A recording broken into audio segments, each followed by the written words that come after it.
Kobaltni motofonun zukunu chiqarish uchun, jallaytish uchun radioga jallaytmaydi, endi sen 2 knopka bosib turish kerak. Keyin yozuv chiqaradi. Keyin pastda shuni aytish kerak. Ровный equalizer. Keyin bosasiz. Tamam, liboy bir odamga bir gudok tashlash kerak. Hozir telefon ketadi. Ana, bo'ldi. Liboy bir odamga bir gudok ketgandan keyin effekt beradi. O'zini radio aytib turgan qo'shiqdan 2 barobar qataytiradi zvuk. Zvuk zal chiqadi. O'sha shart emas. Uni chiqaradi.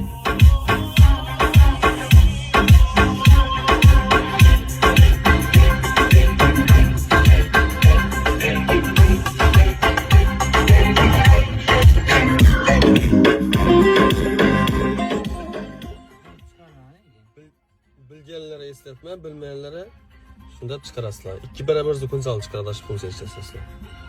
Zo'r chiqardi degan. Mashina o'tib, yangandan keyin yana boshqa narsa boratish kerak.